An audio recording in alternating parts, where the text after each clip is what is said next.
Herkese merhaba, Nako İplikleri YouTube kanalına hoş geldiniz. Bugün yine çok tatlı bir projeyle karşınızdayım. Fonda görmüş olduğunuz bu güzel kalemliği çalışacağız. Ben bunu kalemlik olarak tasarladım. Çocuk odalarına çok yakışacağını düşündüm. Bakın bu şekilde. Ama sizler bunu kalemlik olarak kullanmak zorunda değilsiniz. Herhangi bir aksesuar olarak da kullanılabilir. Çok tatlı bir amigurumi oldu. Lama figürünü çalıştım üzerine. Çok cici bir görünüme kavuştu. Bütün detaylarını sizler için paylaştım. Detaylara geçmeden önce kullandığım ipten bahsetmek istiyorum. Tabii ki pırlantayı kullandım. Amigurumilerin vazgeçilmezi pırlanta. Tok duruşu ve tüylenmeyen yapısı sayesinde de bu gerçekten kalemliğe çok yakıştı. Tığım 2 numara. O zaman geçelim detaylarına. Sihirli halka ile başlıyorum. Şöyle bakın, direkt kapattım ve halkamı oluşturdum. Alttan çekiyorum ve bir zincirle sabitliyorum. Daha sonra bu halkamın içerisine 6 tane sık iğne yapıyorum.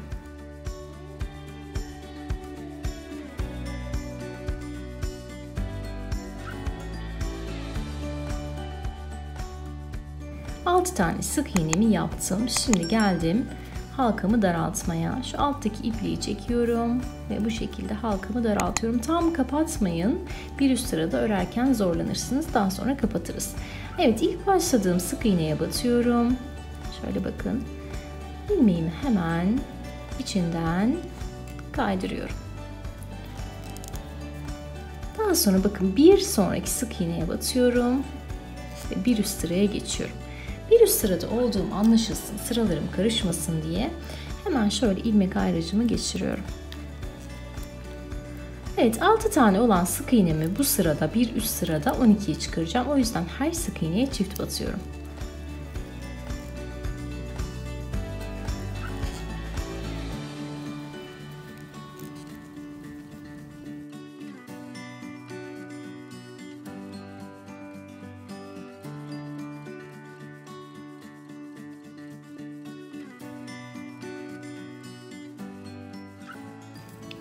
Evet, her sık iğneye çift battım. Artık şu ipimi tamamen iyice daraltabilirim. Sihirli halkamın ortasındaki delik görünmesin diye.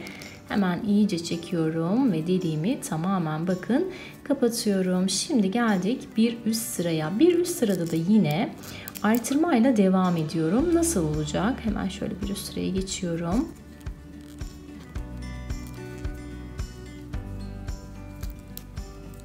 Yine her sık iğneye çift batıyorum. Bu kez de 12 olan sık iğne sayım 24'e çıkacak.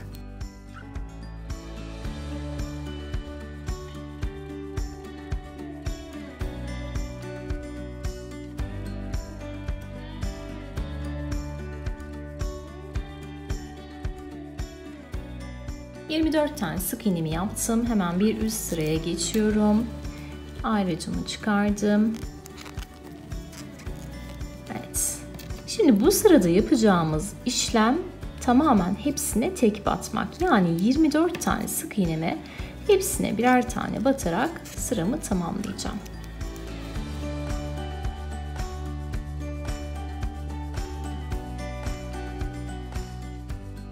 Evet, bir sıra 24 sık iğnemi düz bir şekilde ördüm. Bakın. Şimdi hemen bir üst sıraya geçtim. Şimdi de bir tek bir çift yapacağız. İlk tekimi yaptım bir üst sıraya geçerek. İkincisine şöyle bakın.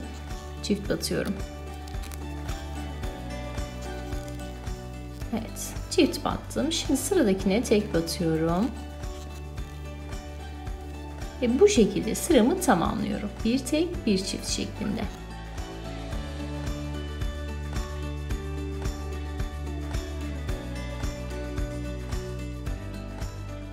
Evet, sıra sonuna geldim. İlmek sayım şu an 36. Hemen bir üst sıraya çıkıyorum. Bir üst sırada da yine bir sıra bu 36 ilmeğimi düz bir şekilde öreceğim. Yani artırma eksiltme yapmıyoruz.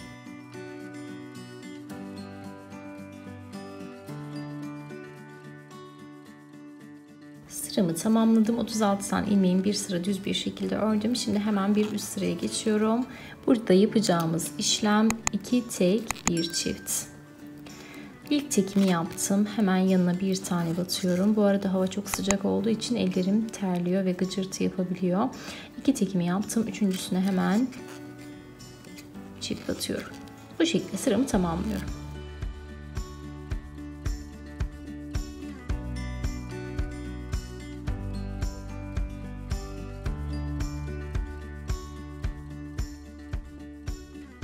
İki tek bir çift yaptım. Sıra sonuna geldim. Şu anda ilmek sayım 48. Hemen bir üst sıraya çıkıyorum. Bir üst sırada da yine bu 48 ilmeği artırma eksiltme yapmadan düz bir şekilde örüyorum.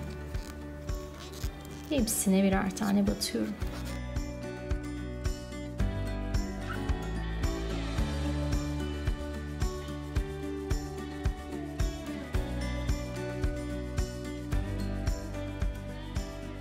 Evet, 48 ilmeği düz bir şekilde bir sıra ördüm. Şimdi geldik son artırma sıramıza. Burada da 3 tane tek, bir tane çift yapıyoruz.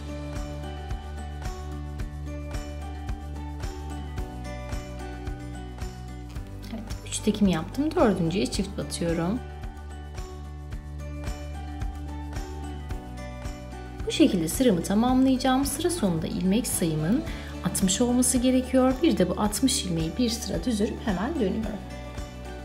Evet, 60 ilmeği bir sıra düz bir şekilde ördük. Şimdi artık tabanımız oluşmuş oldu. Yukarı çıkacağız. Yukarı çıkarken ters trabzan tekniğiyle çıkacağız. Şöyle bakın. Kaldığım noktadan direkt önümdeki trabzan var ya. Bunun şöyle içinden giriyorum. Bu noktadan çıkıyorum. Şöyle ipimi alıyorum. Ve bir tane ilmek çıkarıyorum. İlk ilmeğimi yapmış oldum. Bakın. Böyle arkadan giriyorum. Buradan şöyle çıkıyorum. Ve ilmeği şöyle arkadan alıp örüyorum. Bakın yukarı doğru ne yapmış oluyoruz? Bu şekilde çıkmış oluyoruz. Şöyle tekrar göstereyim. Bu noktadan batıyorum. Bu şekilde arkadan ipimi alıyorum. Ve sık iğnemi yapıyorum. Bulunduğum noktaya da hemen ayracımı belirteyim. Evet, bu sırada yapacağımız işlem bu. Bu şekilde arkadan batmak. Şöyle bakın. İlmeği çıkarmak ve sık iğne yapmak.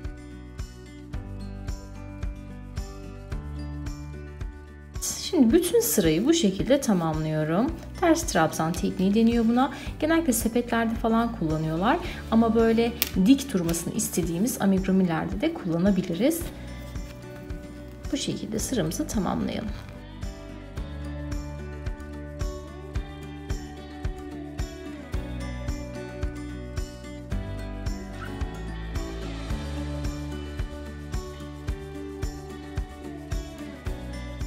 Evet, sıramı tamamladım. Her tarafına bakın. Ters sık iğne tekniğiyle geçtim. Şimdi geldim bir üst sıraya. Bir üst sırada ve bundan sonraki 14 sırada toplam yapılacak işlem sadece her sık iğneye bir defa batarak kalemlerimizin boyunu uzatacağız. Yani yapacağımız işlem bu. Her sık iğneye bir defa batıyoruz ve bu şekilde kalemlerimizin boyunu uzatacağız. Daha sonra eksiltmelerle devam edeceğiz.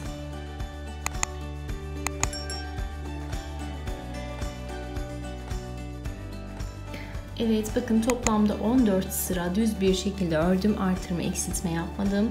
Bu içten görünümü, bu da böyle dıştan görünümü. Çok güzel bir görünüme kavuştuk. Şimdi minik bir daraltma yapacağız. Hemen şöyle bu kısma bir ayracımı takayım. Daraltma yaptığımız noktayı kaybetmeyelim diye. En son artırmamız 3 tek 1 çiftti. Şimdi 3 tek 1 2 3 tane tekimi yaptım. Şöyle dördüncünün bakın ilk kanadından giriyorum. Beşincinin tamamından giriyorum. Ve içinden geçirip kaydırıyorum ve bir tane kesmiş oluyorum. Yani bu sırada yapılacak işlem bu. 3 tek 1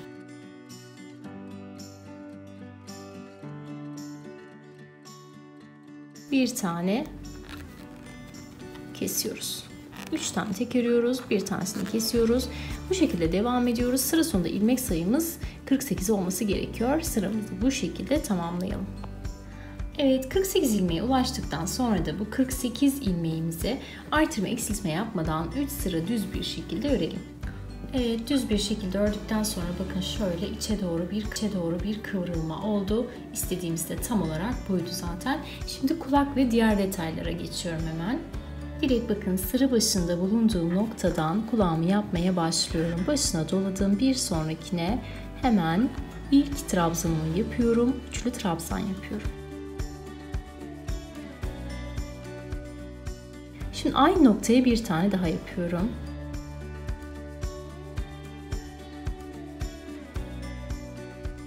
Bu sefer başına 2 defa doluyorum ve bir sonraki bakın sık iğneye 3 tane dörtlü trabzan yapıyorum.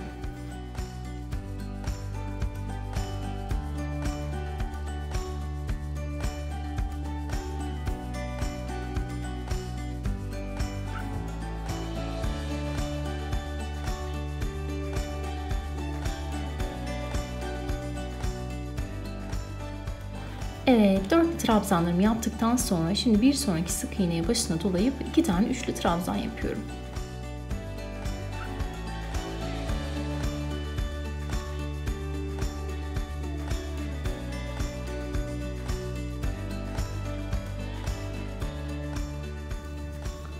Evet, kulağımızı bu şekilde yapıyoruz ve bitişimizi de yine bir tane sık iğne ile bakın yaptım. Evet, bir tane kulağımız hazır. Şimdi diğer kulağa kadar şuralara minik süslemeler yapacağım. Bakın çok tatlı durdu.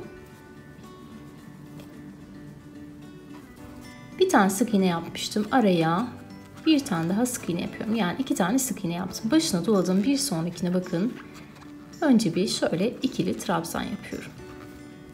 Başına doladım. Bir sonrakine tekrar ikili trabzan yapıyorum. Aynı noktaya bir tane üçlü trabzan yapıyorum.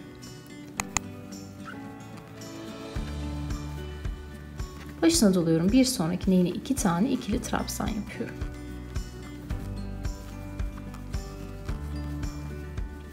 Ve sonra sık iğne ile sabitliyorum. Yani böyle minik süsleme yapacağım. Arada 2 tane sık iğne olacak.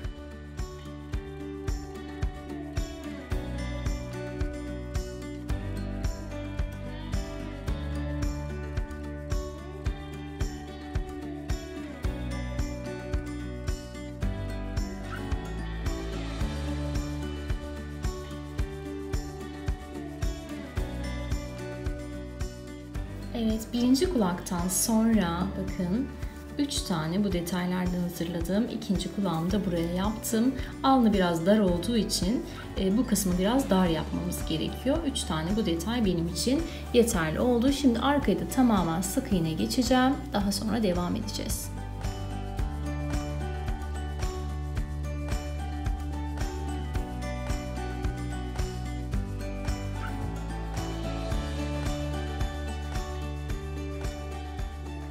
Evet, bakın beden kısmını hazırladıktan sonra şöyle bir cam kavanoz içerisine yerleştirdim ben sizlere şu aşamada göstermek için. Çok tatlı bir duruşumuz oldu. Bunun içerisine dilerseniz böyle cam kavanoz veya da başka bir şey yerleştirerek daha dik durmasını masada sağlayabilirsiniz. Bu şekilde daha kullanışlı olacaktır. Hem de şeklimiz daha çok kendini gösterecektir. Bakın çok tatlı oldu. Şimdi süsleme detaylarına geçelim. Ağız kısmıyla devam ediyorum. Hemen sihirli halkamı yapıyorum. Halkamın içerisine 6 adet sık iğne yapıyorum.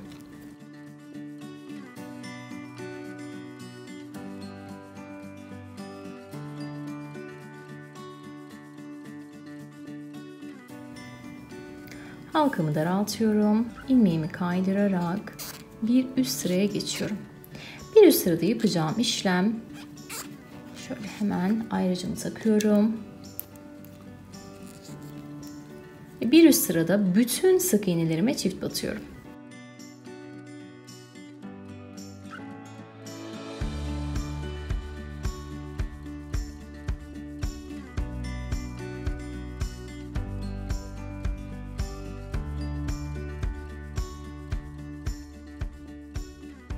Bütün sık iğnelerime çift batıyorum ve ilmek sayım 12'ye ulaştı. Şimdi hemen bir üst sıraya geçiyorum. Bir sıraya geçmişken de şu halkamı daraltabilirim.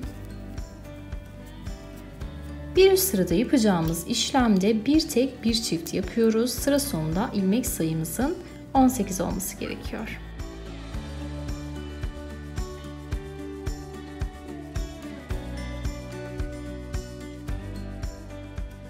Evet, sıra sonuna geldim. İlmek sayım şu an 18. Şimdi bu 18 ilmeği artırma eksiltme yapmadan 2 sıra düz bir şekilde örelim.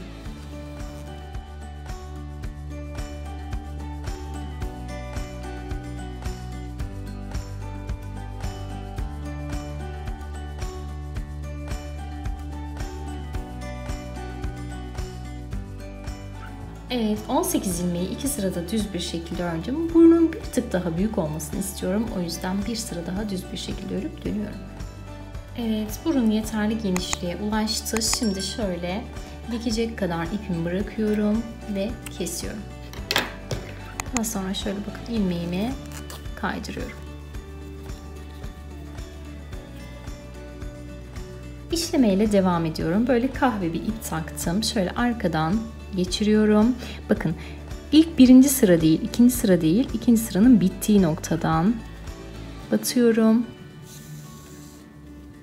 İpimi çekiyorum.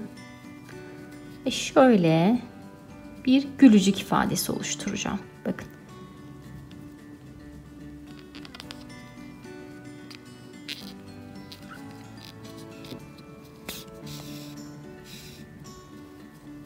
Evet, böyle minik bir gülücük ifadesi oluşturdum.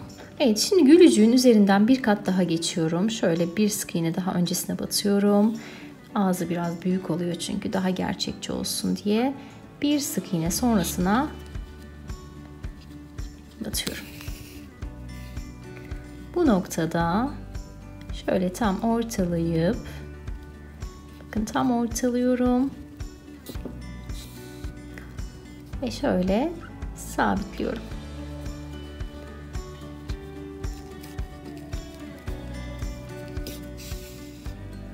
Evet, ağzımızı ne yapmış olduk? Sabitlemiş olduk. Şimdi geliyorum yukarıya. Bakın 1, 2, şurayı da bir sıra olarak sayalım. 3, 4. 4'ün tepesine batıyorum. Battım. Bu noktadan tekrar şu aşağı kısma gelip batıyorum.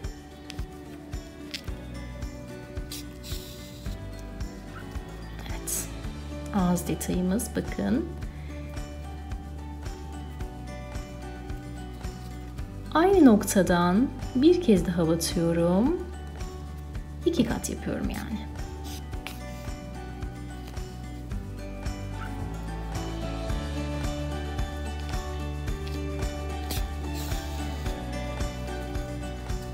Evet, çok tatlı oldu. Şimdi bu noktaya tekrar alttan batıyorum.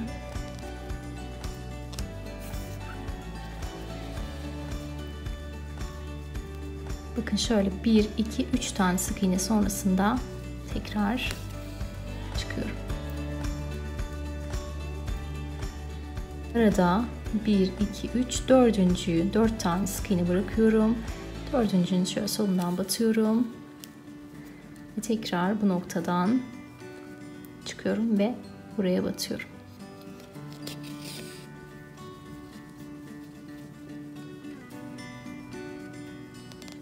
Üzerinden tekrar buralarında bir kat daha geçiyorum.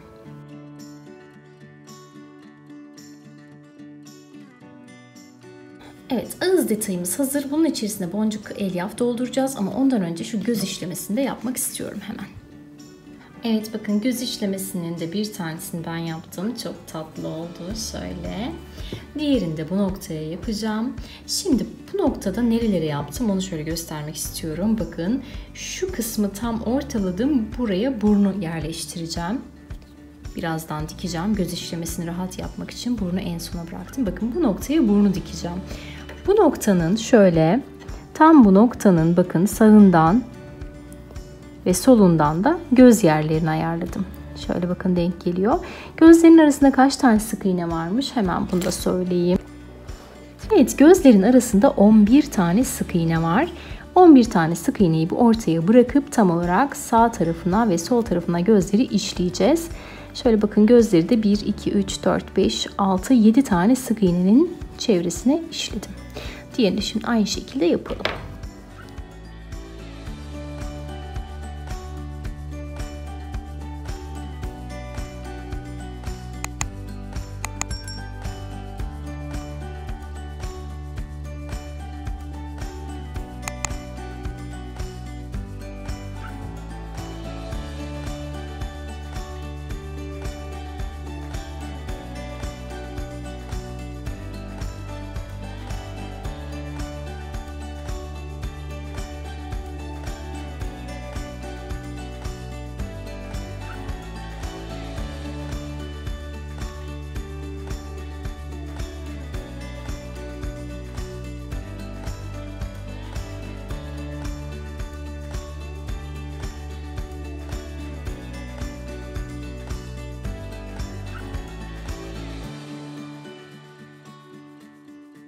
Sırada burnun dikimi var. Şöyle içerisine sığdırabildiğim kadar boncuk elyaf sığdırmaya çalışacağım. Çünkü ne kadar elyaf olursa o kadar dik ve güzel duracaktır. Yarısını dikip diğer aşamada da biraz daha yerleştireceğim. Şimdi bakın bu kısım alt kısma denk geliyor. Şöyle ipimi katlarına ayırdım kolay dikmek açısından. Evet. Şöyle denk getirdiğim noktaya bakın. Düzgünce tutuyorum.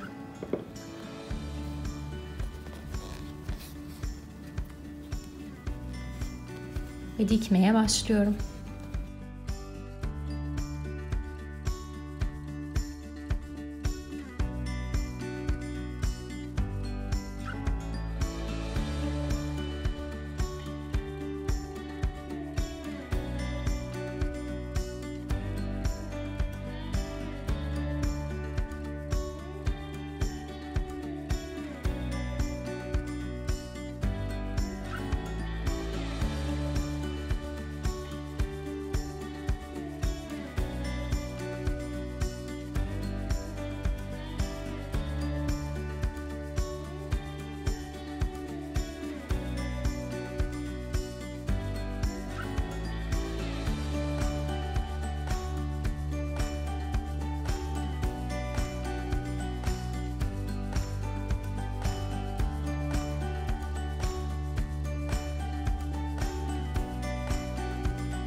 Tam olarak bakın bu şekilde yerleştirdim, diktim. Şöyle bakın çok sevimli oldu. Şimdi bu sevimli mamamızın şu üst kısmına, buralara bu güzel güllerden yerleştireceğim. Rengarenk bakın. Bu şekilde çok daha güzel bir görüntüye kavuşacak. O zaman bu güllerin yapımıyla devam edelim. Sihirli halkamı yapıyorum. İpimi sabitliyorum. Daha sonra bir zincirle yukarı çıkıyorum. Yani toplamda 2 tane zincir olmuş oluyor. Başına doluyorum ve ortasına ikili trabzanlar yapıyorum. Bakın. Başına doladım, ortasına batıyorum. Ve ikili trabzanlar yapıyorum. Bu trabzanlardan toplamda 9 adet yapıyorum.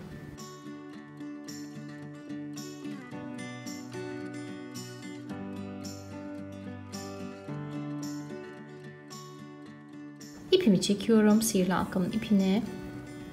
Ve ilk başladığım trabzanın tepesine batıyorum. Ve birleştiriyorum. Bu aşamada biraz kasabilir zaten ki kasması gerekiyor. Gül yapıyoruz, sorun yok. Daha sonra 2 zincirle yukarı çıkıyorum. Şimdi bakın başına doluyorum. Şöyle trabzanlarımın 2 kanadı var bakın. Üstlerinin 2 kanadı var. Şimdi bunların sadece öndeki kanadına batıyorum. Ve buralara trabzan yapıyorum. 2'şer adet.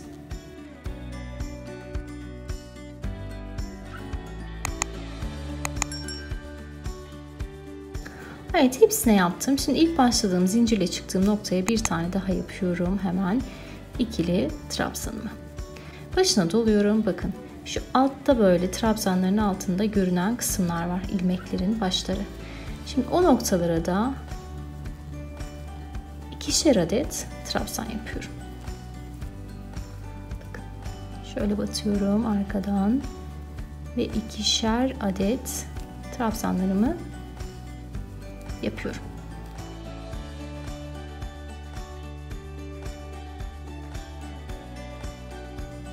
Evet, tamamen bakın arka taraftaki ilmeklere batarak geldim. İkili trabzanlarımı yaptım. Daha sonra bir tane zincir çekiyorum ve kesiyorum. İğnemi taktım. Şöyle iyice kıvırıyorum gülümü. Bulunduğum noktadan içe batıyorum. Daha sonra şöyle birazcık ortayı küçültüyorum, daraltıyorum. Ve böyle kaydırarak ortayı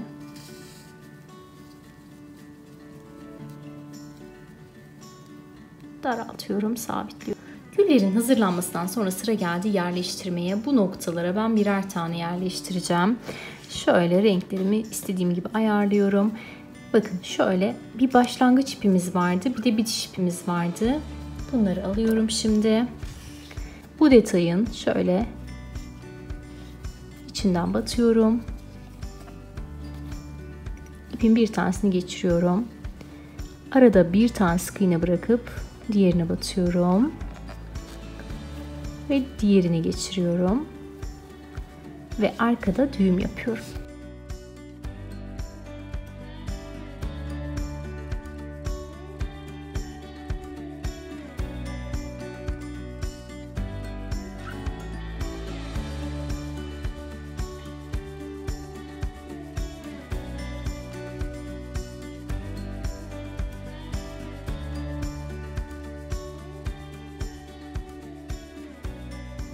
Evet, çiçeklerin yerleştirmesinden sonra bakın detaylarını da temizledim. Şöyle çok sevimli, çok güzel oldu kalemliğimiz.